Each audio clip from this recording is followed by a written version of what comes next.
Hello and welcome to the Amazing Planet radio station. This is your host Anna Solis, and today we are going to talk about something that many of you have heard throughout your lives, probably since elementary school. Is global warming real? Well, that question is up to debate, but one thing that is for certain is that our climate is changing. We have a special guest today as we talk about this topic, and she is known as Miss Brown. Hello, Miss Brown. How are you doing today? I'm doing very well, Anna. That's good to hear.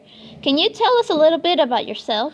Well, again, my name is Miss Brown. I am a science teacher at Knightdale High School. I teach Earth Environmental Science along with Anatomy and Physiology. That's good. There are many different variations to climate change. What it is, how it affects us, who it is affected by it, the causes, and etc. What do you believe is the most important thing regarding this topic? I believe the most important thing regarding climate change is to always look at the facts, whether that's looking at the graphs, looking at the data, and making sure that everything that we do is data driven and that we know for certain what is going on.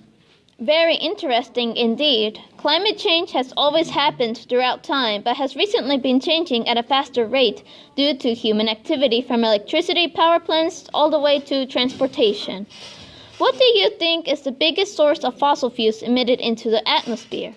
Or, in a more straightforward way, what is the biggest cause in this issue? Well, you're right. Fossil fuels are one of the biggest sources of our carbon footprint.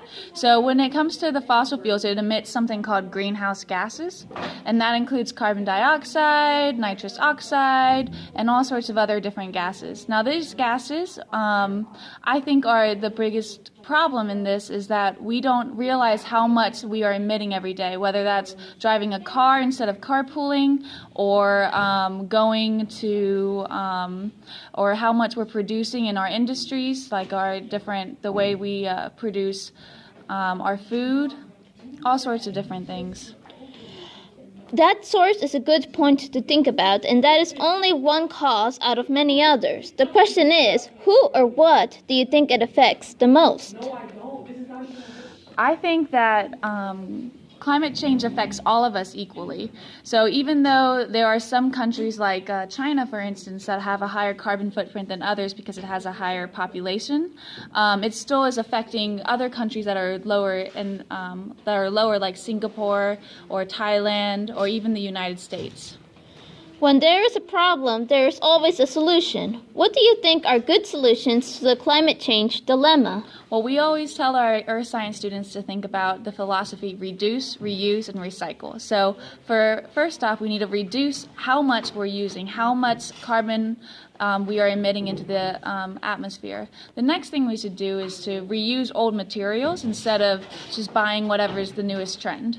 And then last is to recycle and to transform those old materials into new things.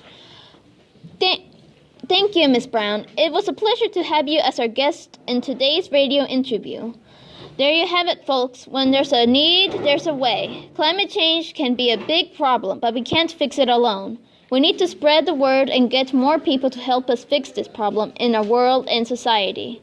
This is the Amazing Planet radio station, signing off with your host, Anna Solis. Goodbye!